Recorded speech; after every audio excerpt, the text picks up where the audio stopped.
আল্লাহ পাক রব্বুল আলামিন বলেন, আমার যে সকল বান্দাগুলো আমার রাস্তায় নিজের জীবন দেওয়ার জন্য তৈরি হয়ে গিয়েছে, উহুদের ময়দানে তারা নিজের জীবন বাজি রেখে কাফেরদের মোকাবেলা করতে শুরু করে দিয়েছে। কাফেররা তাদের উপরে আক্রমণ করেছে, নির্যাতন করেছে, নিপীড়ন করেছে। আমি আকাশ থেকে একটি রহম দিয়ে তাদেরকে ঘুমের বিছানায় শুয়ে দিয়েছি, তারা সামান্য একটু বিশ্রাম নিয়েছে। সুম্মা আনজালা আলাইকুম মিন বাদিল গাম্মি আমানাতান ওয়াসান ইয়াখশা। আল্লাহ পাক রব্বুল আলামিন বলেন, এরপরে সামান্য নিদ্রার পরে তাদের মধ্যে আবার জজবা দিয়ে দিয়েছি। তাদের যুদ্ধের জজবা নিয়ে আবার সবাই দাঁড়িয়ে গিয়েছে। একটা লোক এসে বলছে, ওগো পয়গম্বর, আপনার বিরুদ্ধে সেই সমস্ত কাফেররা খালিদ বিন ওয়ালিদ তার সহচর নিয়ে, সৈন্য সেনা নিয়ে আবার আক্রমণ করতে যাচ্ছে। এই কথাগুলো শোনার পরে আল্লাহ নবী সাহাবায়ে কেরামকে বলেছে, ও সাহাবীরা শোনো শোনো, সেই সমস্ত কাফিরদেরকে জবাব দেওয়ার জন্য আমার সাথে আর কে কে আছো, হাত তুলো। সাহাবায়ে কেরাম দাঁড়িয়ে গিয়েছে। আল্লাহ পাক রব্বুল আলামিন বলেন, আল্লাযীনা ক্বালা লাহুমুন নাস ইন্নান নাসা ক্বাদ জামাউ লাকুম ফাখশাউহুম ফাযাদাহুম ঈমানা ওয়া ক্বালু হাসবুনাল্লাহু ওয়া নি'মাল ওয়াকিল।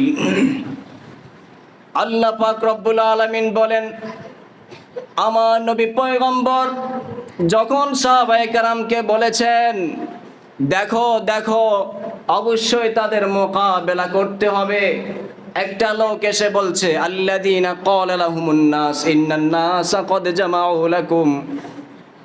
লোক এসে বলছে, ওগো পয়গম্বর, সেই কাফেররা তো আবার আপনাদের উপরে আক্রমণ করতে চায়, তারা চায় ইসলামটাকে ধ্বংস করে শেষ করে দেওয়ার জন্য, তারা চায় ইসলামটাকে দুনিয়া থেকে শেষ করে দেওয়ার জন্য। এই কথা শোনার পরে আল্লাহ নবী পয়গম্বর বলেছে, ওগো সাহাবীরা উঠো, তাদের মোকাবেলা করতে হবে। সাহাবায়ে কেরাম আবার উঠে যখন তাদের মোকাবেলা করার জন্য রওনা হয়েছেন, সাথে সাথে সেই কাফেররা এবার ভয় পেয়ে পালিয়ে যেতে বাধ্য হয়েছে। সুবহানাল্লাহ কন্যা। ভাইরা আমার, সাময়িকভাবে পরাজয় আসলেও আল্লাহ পাক সেই ময়দানে আবার মুসলমানদেরকে বিজয় দিয়ে দিয়েছে। ভাইরা আমার, এই কথা থেকে আমরা বুঝতে পারি, আমরা ইসলামের জন্য আমাদের উপরে যত নির্যাতন নিপীড়ন আসবে, আমরা যদি ভাঙ্গা অবস্থায়ও দাঁড়াই, আমরা যদি তাদের মোকাবেলা করার জন্য, প্রতিবাদ করার জন্য, প্রতিহত করার জন্য একবার জর্জরিত অবস্থায় উঠে দাঁড়াই, সাহায্য করবেন কে? বিজয় দিবেন কে? অতএব কোনো অবস্থাতেই আমাদেরকে দুর্বল হওয়া যাবে না। আমাদেরকে জেনে রাখতে হবে, গত সপ্তাহের একটি নিউজের মধ্যে পাওয়া গিয়েছে, ভারতের মধ্যে একজন নেতা তাদের সেনাদেরকে বলেছে বাংলাদেশের অবস্থা সম্পর্কে একটু যাচাই বাছাই করার জন্য। তাদের নজর পড়েছে বাংলাদেশের উপরে, শকুনের নজর পড়ে গিয়েছে, বাংলাদেশের উপরে হামলা করবে তারা।